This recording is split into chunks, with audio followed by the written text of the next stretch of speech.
right. Hi there, everyone. We are the Sustainable Sourcing Team with Utopia Smart Cities, and we're so excited to share our experience with you. My name is Megan Marshall. I am the team lead for this project, and I'm a senior at ASU studying sustainability and food systems, and I'm very excited to talk about this with you guys. Hi, my name is Jackie Liang. I am a first year at ASU, and I am majoring in economics. Hi everyone, my name is Julia Alman. I'm a junior at ASU and I'm studying business sustainability and supply chain management with a minor in Chinese. Hi, my name's Colin McCormick. I'm a junior here at ASU. Also double majoring in supply chain management and business sustainability. And hi, my name is Jacob Stillwell. I don't have a minor, but I am majoring in civil engineering through Maricopa Community Colleges, actually. So. This semester, we also worked with Utopia Smart Cities, which is the company that is developing a sustainable community in the Metro Phoenix area. So they intend to create a self-sustaining community that will have a low carbon footprint. And like Brandon was saying, Utopia Smart Cities is really innovative in terms of housing and technology with shipping container housing, blockchain technology, and alternative energy as well. So it's really innovative and a really cool company. Our project partners were Sophia Olivas, David Werba, and Mark Anthony, the co-founders of Utopia Smart Cities.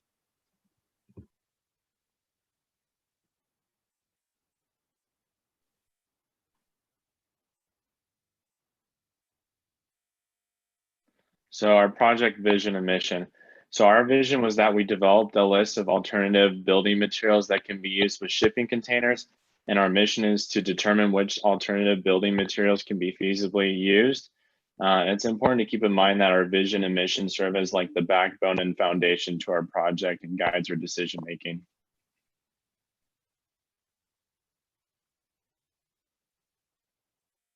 And our project partners reached out to us because they want to research how and where to source building materials, like shipping containers, as a way to accomplish Utopia Smart City's physical sustainability mission. And as a way to ensure that we're meeting their sustainability standards, our team would analyze the mobility, innovation, price, and municipal feasibility throughout the selection process.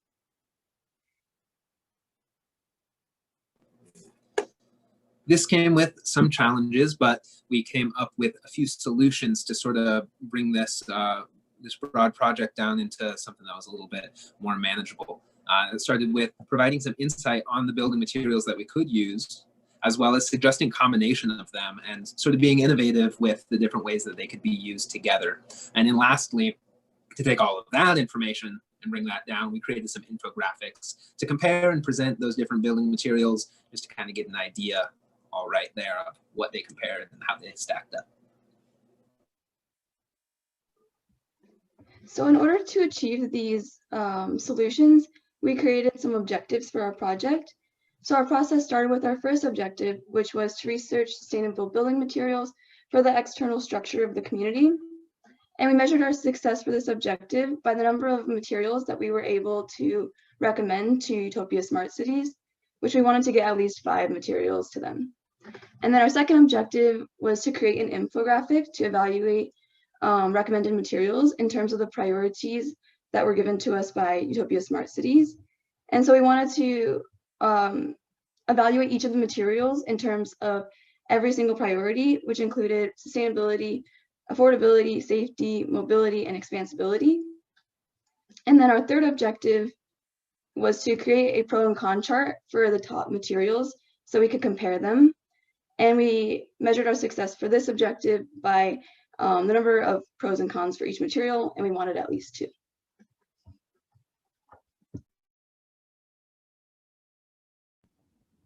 So our project with Utopia Smart Cities makes a local contribution to Sustainable Development Goals 9 and 11. SDG 9 focuses on industry, innovation, and infrastructure, which we address through our research into the different building materials. Each material we found can be used in the same capacity as their conventional counterparts. And while none of the materials we found are new and groundbreaking technology, the combination of all these sustainable building materials in one community has yet to be done, and their application in the context of Utopia Smart Cities can set a new precedent in sustainable construction and architecture. SDG 11 focuses on sustainable cities and communities, and this is the goal that our project most directly applies to. Many of the building materials we found in our research are repurposed and essentially given a second life once they are fashioned for construction purposes.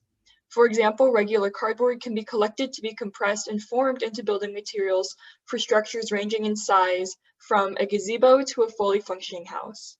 Additionally, widespread use of sustainable building materials promotes sustainable urbanization, which is highly applicable given that Phoenix is one of the fastest growing metro areas in the nation. Now, in terms of goals for our own project, we were able to find success in reaching the objectives we set for ourselves at the beginning of the semester. Through our research, we identified shipping containers, cardboard, FSC certified wood, stucco, adobe, and bamboo as feasible options for the construction of the smart cities communities. With the information we found on these materials, we were able to tackle our second objective, which was to create an infographic comparing the materials.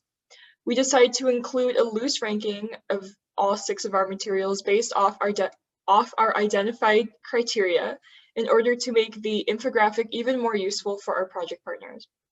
We were also able to exceed the KPI for our second objective by creating a second infographic, which can be seen on the right side of our slide, which compares the top 3 materials that we identified by listing the pros and cons of each. Our list of drawbacks and advantages for each material are comprehensive and provide valuable insight into how each material can be used most effectively and how to avoid or address any challenges that may arise in using these materials.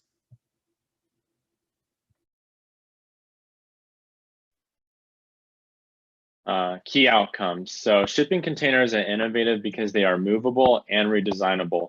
So it's important that the alternative materials chosen don't detract from that. Secondly, we must make sure that we evaluate the needs of the geographic region before prescribing a material solution. And thirdly, optimizing the triple bottom line must be the top priority.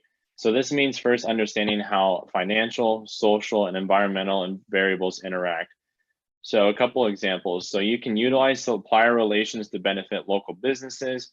You can brainstorm how health risks will be mitigated, especially COVID. And then lastly, you can be proactive in addressing socioeconomic factors.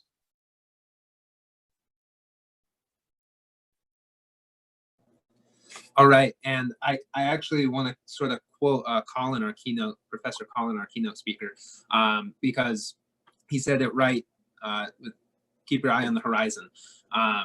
The way that you can engage with this project is to look at these terms here and link them in your brain to things like organic and like humane and sustainability, these LEED certified, Energy Star certification, living building challenges. These are things that you can do, that you can look for in your housing to make sure that you are contributing to a sustainable society. And then I'll actually take the next slide as well. And more directly to this project in particular, we've got Facebook and Twitter there.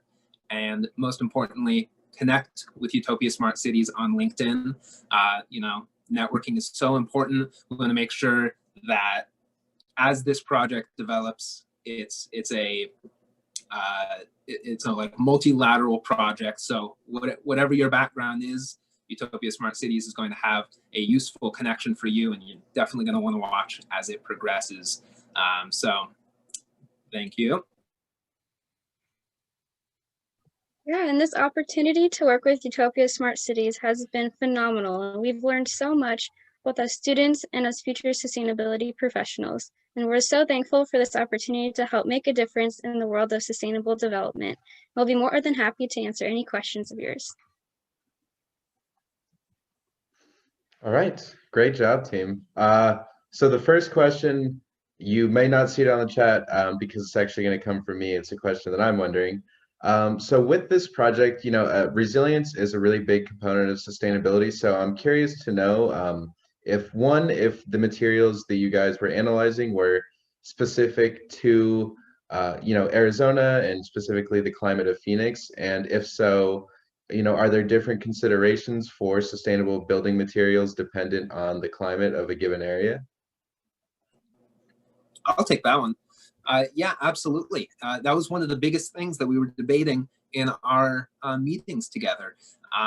What we ultimately came down to was understanding that there are some limitations to different materials, but there's creative ways to use them. So the foundational materials, shipping containers and wood, these things that we use already can absolutely be used in similar ways, but they can be sourced sustainably. And that's a super important component. And then you're right, there is some challenge with considering things like cardboard or bamboo, but we absolutely can use them within the buildings or around the communities in sustainable ways because they're so highly replenishable. Also, I just want to add on to that, Noah. So because we knew that this first city was going to be in the Phoenix area, that's why one of our materials was stucco, knowing that that's such a common building material used in Phoenix. So I think, yeah, it definitely impacted the materials that we looked into. Very interesting. So now I'll move on to the next question from Nate. The question is, he's curious to know how sustainability was defined for the materials. So did this look at the sourcing of the materials as well as the end of life? Did you use like a lifetime cost analysis data as well as safety? And did this include human health and exposure to toxins concerns? So really what was the basis for sustainability when looking at materials? Yeah, and so for the term sustainability, we used a very fluid sense of that word. We wanted to look into the life cycle of the material itself. And so we looked into how can we source it? If it's virgin material, how can we make it as sustainable as possible? If not, we were trying to find ways to use pre-existing materials that were already used and could be secondhand, quote unquote. And so one metric that we were looking into is embodied energy, and that's the energy that is used to create the material in itself. And Jacob has a lot of knowledge towards that, so I'll let him talk about that some more. Yeah, I think pertinent to this project, the biggest thing with embodied energy is if you can reuse something. It's the energy that goes in. So if you're taking something that was built, in this case with shipping containers in China, shipped across the entire globe, and then just sort of left here, you get an entire second use out of a high embodied energy material, which is perfect, right? Otherwise, it's just sitting there, and we don't use it. So that was sort of the one of the huge glaring factors for shipping containers. But then there's another whole scope that we could go into with LEED certifications, FSC certified wood, reusing cardboard from industries, as Megan mentioned, like virgin materials versus recycling. It's the main goal is ultimately decreasing the amount of fossil fuels, right, that are being burned for energy to go into the production of the material, which is the vast majority of the sustainability issues. Of course, pertinent to the question there, society sort of regulates and makes sure that all of our materials are being built, chemically safely and all that stuff. So but we didn't handle that stuff. Yeah, and one thing that we also looked into is the longevity of each of the materials. So like once we actually use those in the construction process and the use of the building itself, we want to make sure that it lasts. And so the different materials that we were looking at, they range from a lifespan of 25 years to a couple hundred years. And so in terms of looking at the mobility and the expansion of the project, we wanted to keep that in mind as well. All right, fantastic. Great work, team. I don't see any further questions here in the chat, although I will say that was definitely very interesting, and I will definitely be in the breakout room with you, Jacob, because I would like to explore that a little further, most definitely. So I will definitely recommend the same to anybody. Please feel free to wait around or stick around for the breakout rooms at the end if you would like to hear further from the Utopia Smart City, both project teams. as well as their LinkedIn pages are going to be on that connections Google Doc, which I will send again before the end of our showcase here. So thank you very much, guys, and I will pass it on to Chloe to introduce our next project. Awesome.